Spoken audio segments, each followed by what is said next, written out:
Salut les mordus de l'investissement, j'espère que vous allez bien aujourd'hui. Je vais continuer à vous parler d'Alienworld et de l'intérêt économique. Donc on a déjà vu, pour rappel, vous allez voir dans la vidéo, vous revoyez la vidéo précédente, c'est important, c'est une présentation soft du jeu. Où on comprend l'intérêt économique de miner du TLM. Et maintenant, je vais vous montrer l'intérêt économique de miner, de jouer sur ce jeu-là tout de même, au-delà du TLM, c'est les NFT. Alors, NFT, qu'est-ce que c'est? Ce sont des cartes, ce sont des non-fungible, NFT, non-fungible token, j'ai du mal à le dire.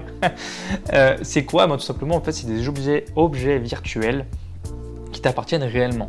Quand tu les as dans ton portefeuille, ils t'appartiennent, ils sont à toi et tu peux les revendre sur un marché. D'accord? Donc là, je vais te montrer ça. Par exemple, moi, dans mon inventaire, tu vois que j'ai des équipements. Au début, tu démarres avec une pelle, d'accord? Et j'ai d'autres équipements, d'accord?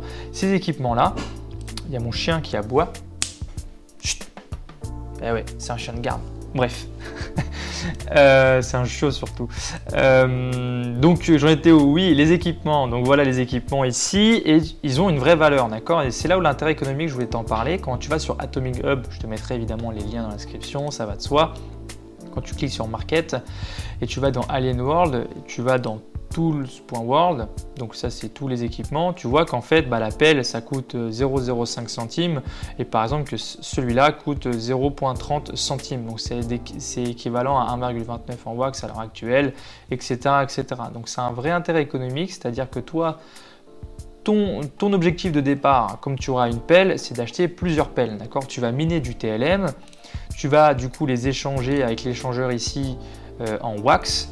Et avec le wax, tu vas pouvoir acheter plus de pelles. Et quand tu auras acheté plus de pelles, tu vas pouvoir miner un peu plus fort à la journée. Et du coup, avoir plus de TLM, plus de wax. Et ensuite, acheter cet outil-là. Et ensuite, d'autres outils, etc. etc. Et comme ça, tu vas pouvoir upgrader ton portefeuille, ta sacoche de minage. Et pouvoir miner plus fort du TLM. Car je le rappelle, notre but, c'est de miner du TLM à fond. D'accord ? Et maintenant, je vais t'expliquer un peu comment savoir quel équipement prendre, comment savoir pourquoi il y en a qui sont plus ou moins forts. En fait, en voyant mon inventaire, on va comprendre tout de suite. L'appel, en fait, tu vois qu'il y a des informations ici qui sont là. Et c'est ces informations-là qui font qu'un objet, qu'une carte NFT est plus ou moins chère. Pourquoi? Ici, c'est la force de minage. D'accord? Donc, c'est ce qui va te permettre de miner le plus de TLM ou pas. D'accord? Donc, ici, on a une force de 1. Ici, c'est la difficulté de minage. En gros, c'est la profondeur du minage, je dirais. D'accord? Ça, c'est mon interprétation personnelle. Mais en gros, plus ce sigle-là est fort, plus tu vas miner aussi fort. D'accord?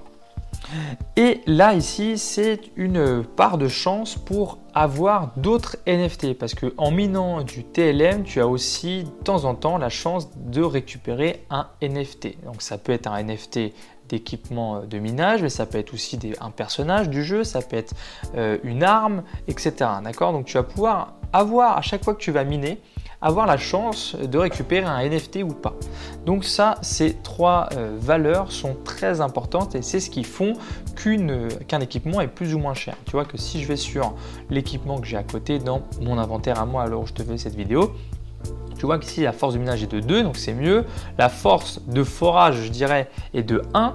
Et ici, la chance est de 0,7. Donc c'est mieux. Et du coup, comme c'est mieux par rapport à la pelle, ça coûte plus cher. Tu vois que si on va dans le marché, tu vois que la pelle ici est à 6 centimes, donc 0,25 wax. Et que là, la carte que je t'ai présentée juste avant est à 5 $.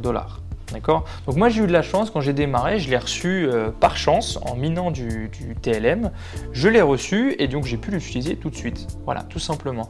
Donc ça c'est une part de chance qui existe dans le jeu et qui est assez sympa.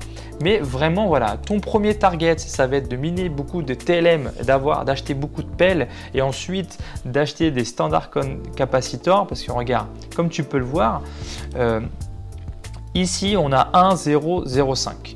Et standard capacitor, on a aussi 1 et 0,5. Donc tu vois, pas aussi, ce que je veux dire, c'est qu'on a un peu mieux en termes de puissance et aussi on a un charge time de 75 secondes. Alors qu'est-ce que c'est que le charge time? Ça, il faut que je t'en parle aussi. Ben, tout simplement, en fait, c'est le temps d'attente quand tu mines. Quand tu vas miner, que tu vas cliquer sur miner, tu vois. Ici, donc, tu vas pouvoir miner. Ça, je vais te parler de la lande juste après. et tu vas accumuler en fait tes temps de chargement de ton équipement. Quand tu mines, tu l'utilises et du coup, tu as un temps d'attente derrière. Et là, on va parler maintenant de la lande. Qu'est-ce que la lande? Et bien tout simplement, donc ça a les mêmes propriétés, d'accord, que tes équipements à toi, sauf que ça appartient à un propriétaire du terrain. Et ce propriétaire du terrain, donc ce terrain-là en tout cas, pas le propriétaire, multiplie par 2,5 fois celui-là mes temps de rechargement de mon équipement.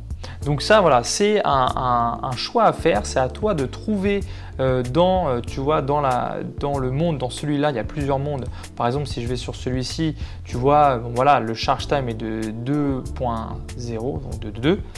Et la force de minage est un peu moins forte, d'accord? Donc voilà, c'est à toi de trouver un peu dans la planète lequel est le mieux. Pour ça, il existe des liens, il existe des... Je vais essayer de te les montrer maintenant. Il existe en fait des stats, des gens qui ont fait des stats. Tac, je te montre ça.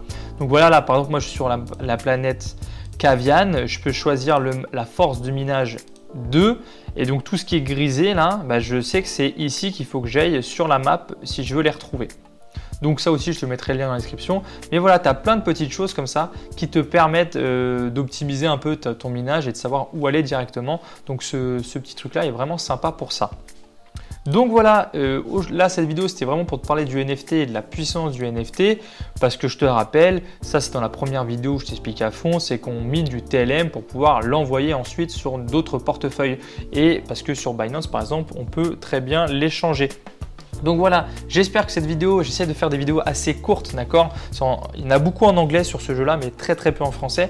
Donc voilà, j'espère que cette vidéo t'a plu. Surtout si c'est le cas, n'hésite pas à me le dire, à me le mettre en commentaire, à me dire si ça t'a servi, surtout à partager, commenter, liker. Enfin, tu connais l'histoire parce que sans toi, je ne peux pas continuer à faire, sans tes actions, je ne peux pas continuer à faire ce genre de vidéos gratuites. Voilà, je te souhaite une très bonne journée dans ta formidable vie d'investisseur. Ciao, ciao!